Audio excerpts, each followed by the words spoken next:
Hello everyone, most welcome to all of you, and today we'll discuss about the how to prepare for UPSC exam. So UPSC PNR से मैं define करूँगा कि किस तरह से basically you can prepare for the UPSC. For example अपन देखते हैं जैसे आप ट्रेन का टिकट खरीदते हो तो आपको वहाँ पे एक पीएनआर नंबर मिलता है, ठीक है. तो पीएनआर से बेसिकली आपको पता लगता है कि आपकी बर्थ कौन सी है, कहाँ पे आपको जाना है, सब कुछ चीज़ें. सिमिलरली यूपीएससी के अंदर आपकी प्रिपरेशन कैसी होनी चाहिए यूपीएससी पीएनआर से आप करेक्टराइज कर सकते हो. इसका मतलब दिखाता हूँ मैं. इसके अंदर सब कुछ आ जाएगा कि आपको सीएससी सिविल सर्विसेज एग्जामिनेशन की प्रिपरेशन के लिए किन किन चीज़ों का ध्यान रखना चाहिए. तो फर्स्ट थिंग बेसिकली यही से अपन डिसाइड करते हैं.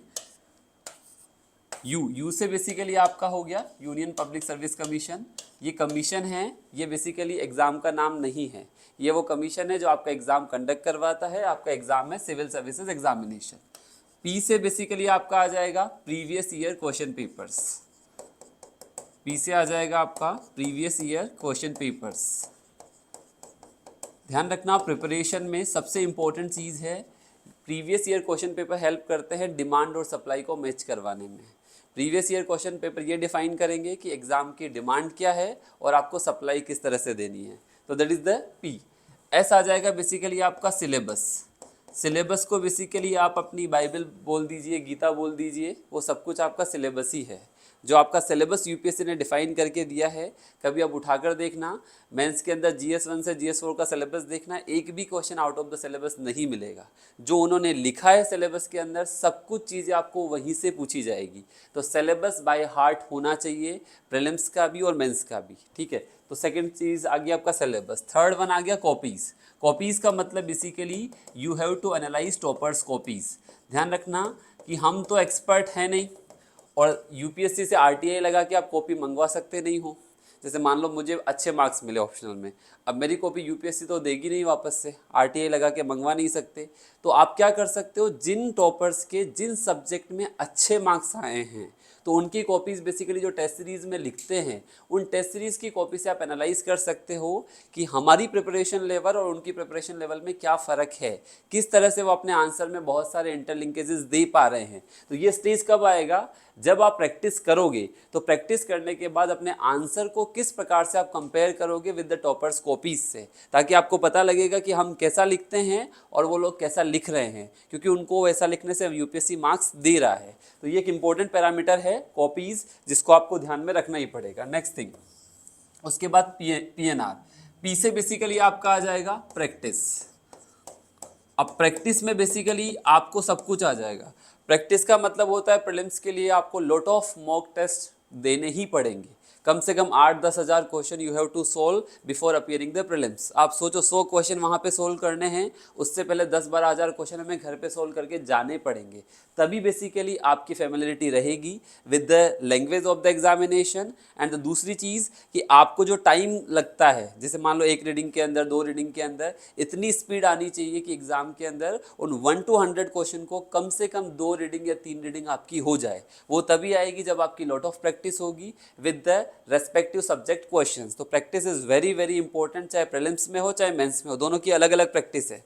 प्रीलिम्स में आपने मॉक टेस्ट दिए, मेंस के अंदर यू हैव टू राइट, बहुत सारे आंसर्स लिखने पड़ेंगे, टेस्ट सीरीज में लिखना पड़ेगा. बट लिखने का पर्पस तभी है जब पढ़ के लिखोगे.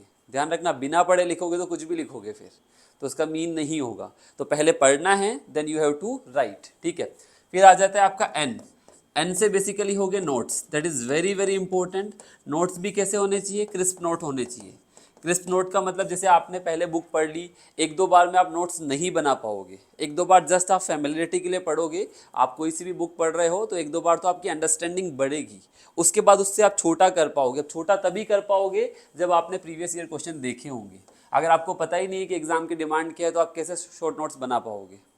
तो अगर आपने, जैसे मान लो आप इकोनॉमी पढ़ रहे हो, तो आपने देख लिया इकोनॉमी से रिलेटेड यूपीएससी ने क्या क्या क्वेश्चंस पूछे हुए हैं, किस किस टाइप के यूपीएससी क्वेश्चंस पूछता है, कम से कम पिछले 10-12 सालों के देखने ही पड़ेंगे. उससे जब आप कोई भी चीज़ पढ़ोगे तो पढ़ने से क्या होगा, आपका दिमाग लगेगा हाँ इससे ऐसा क्वेश्चन पूछा गया. फिर पढ़ने के बाद 2 बार पढ़ने के बाद जब नोट्स मेकिंग करोगे तो नोट्स आपके समराइज होंगे, और ये समराइज नोट्स ही एग्जाम में सबसे ज़्यादा काम आते हैं. मैंने आई थिंक क्लास में बताया भी था कि मेरे पास ऑप्शनल के इतने कंसाइज नोट्स थे कि 1.5 से 2 घंटे में रिवाइज हो जाते थे। बस 40-50 पेज के नोट्स अगर आपने बना लिए, अब सोचो अगर किताबें लेने बैठोगे तो 2-3 हज़ार पेज की तो किताबें हो जाएगी। अगर 5 किताबें भी आप देखते हो तो वो कभी आप ज़िंदगी में नहीं पढ़ पाओगे। तो लास्ट टाइम पे वो जो अगर 50 पेज आप रिवाइज़ करके जा रहे हो, लास्ट के 2 घंटे पहले भी रिवाइज़ किया तो एग्ज़ाम के अंदर रिफ्लेक्ट होने ही होने हैं, और उससे आपके आंसर बहुत सटीक होंगे, इधर उधर भागेंगे नहीं। तो दैट इज़ द नोट्स बहुत इंपॉर्टेंट है इस एग्ज़ाम में, क्योंकि पूरा लिखना ही है। आप सोचो एक कॉपी के अंदर कितने वर्ड लिखने होते हैं। यूपीएससी के अंदर मेंस वाला जो पार्ट आता है, आप लोगों ने देखा होगा 10 क्वेश्चन आते हैं 10 मार्क्स के, और 10 क्वेश्चन आते हैं 15 मार्क्स के। टोटल मिला के 50 पेजेस। 10 मार्क के क्वेश्चन में 2 पेजेस आते हैं, 15 मार्क के क्वेश्चन में 3 पेजेस आते हैं, तो टोटल मिला के कितने हो गए 50 पेजेस। ऑन एन एवरेज अगर आप 100 वर्ड भी मान के चलते हो एक पेज पे, 80 मान लो 100 मान लो, तो भी आप सोचो 50 पेज हैं इंटू 100, 5000 वर्ड एक कॉपी में आपको लिखने हैं। 5 नहीं मानोगे तो भी कम से कम 4500 word you have to write in a single copy. और ऐसी कितनी कॉपीज़ मिलेगी आपको? 9। तो लिखना है तो बस बेसिकली आपको यहाँ पे लिखने की प्रैक्टिस पहले से ही करनी पड़ेगी, that is the most important thing. और लास्ट में ये तो आपको करना ही पड़ेगा रिवाइज। जितना ज़्यादा मल्टीपल रिविजन्स करोगे, क्योंकि चीज़ें तभी याद रहेगी, 1-2 बार पढ़ने से कुछ भी याद नहीं होगा। 10 बार, 12 बार, 15 बार you have to read again and again. तो अगर आप जैसे कि कोई नई बुक पढ़ते हो, एक बार आपने पढ़ के छोड़ दिया तो उसका यूटिलाइजेशन ही नहीं है। या तो उसको जब पढ़ रहे हो उसमें से कुछ नोट्स आपने निकाल लिए कि इतना ही मुझे इस बुक के काम का है, वो मैंने निकाल के रख लिया है। अदरवाइज आप सोचो कि आपने बोला कि मैंने 10 बुक पढ़ के एग्जाम में गया हूँ, ठीक है। अब 10 बुक आपने एक बार पढ़ी है, 2 बार पढ़ी है, तो वो प्रोड्यूस ही नहीं हो पाएगी वहाँ पे। जब तक कोई चीज़ अपन 8-10 बार नहीं पढ़ते ना, तब तक कागज़ में नहीं आएंगी। कभी आप ट्राई करके देखना, एक टॉपिक को पढ़ना एक बार और उसको बेसिकली उस पर क्वेश्चन लिख के देखना, आपको दिमाग चलेगा ही नहीं वहाँ पे कि क्या लिखे। तो जब तक आप उसको मल्टीपल रिविजन्स नहीं दोगे तब तक बेसिकली नहीं लिख पाओगे। तो इस एग्ज़ाम के अंदर आप सोचो कि आपने प्रीवियस ईयर क्वेश्चन के थ्रू एनालाइज किया, ठीक है, सिलेबस के थ्रू सारा का सारा सटीक नोट्स आपके बनेंगे, ठीक है। आपको बेसिकली बहुत सारे मॉक टेस्ट की प्रैक्टिस करनी पड़ेगी, चाहे प्रीलिम्स हो चाहे मेंस हो। मल्टीपल रिविजन्स नेसेसरी होंगे ही होंगे। नोट्स जितने ज़्यादा छोटे कर सको उतने ज़्यादा छोटे नोट्स चाहिएंगे आपको, ज़्यादा बल्कि होंगे, लास्ट में रिवाइज नहीं होंगे। तो ये पूरी चीज़ है, और टॉपर्स कॉपी ज़रूर देखनी है, क्योंकि हमें आईना दिखाने के लिए कोई चीज़ होनी चाहिए। आपस में आप सोचो, या तो आपके पास कुछ ऐसे मेंटर्स हो जो आपको इवेल्युएट करके दे सके कि हाँ आपके आंसर में ये कमी है, ठीक है। ध्यान रखना, एवोल्यूशन का मतलब होता है जो आपने लिखा उसमें मैं कमी निकाल पाऊँ कि हाँ इसमें ये चीज़ गलत है, इसका रिप्रेजेंटेशन ऐसा होना चाहिए, इसमें ये एग्जाम्पल आना चाहिए, इसमें ये पॉइंट्स मिसिंग हैं, इसमें इतनी सारी चीज़ें होनी चाहिए। तो एक चीज़ तो होती है कोई मेंटर के थ्रू आपका हो, और दूसरी चीज़ basically you have to take help the toppers copies. वो आपको अवेलेबल हो जाती है, सब वेबसाइट्स पे अवेलेबल है। उसमें एक चीज़ ध्यान रखना, पास वाली कॉपीज़ निकालना। पास वाली कॉपीज़ का मतलब होता है, जैसे मान लो अभी आपका सितंबर में मेंस हुआ, तो मैं बेस्ट कब लिख पाऊंगा? जो टेस्ट में अगस्त में लिख रहा हूँ, क्योंकि मान लो 1 साल पुराना मैंने टेस्ट लिखा है तो आप गाली दोगे बेचारे टॉपर्स को। क्योंकि हो सकता है जैसे मान लो 1 साल पुराना टेस्ट लिख रहा हूँ तो मैं प्रिपेयर करके नहीं गया, जस्ट ऐसे लिखने चला गया, तो उतना अच्छा रिजल्ट नहीं आ पाएगा। तो मेंस की डेट आपको नेट पे मिल जाएगी कि कौन से साल का मेंस कब हुआ है, तो उससे आपको पता लग जाएगा कि मेंस से जस्ट 1-2 महीने पहले लिखे गए आंसर उनके बेस्ट आंसर होंगे।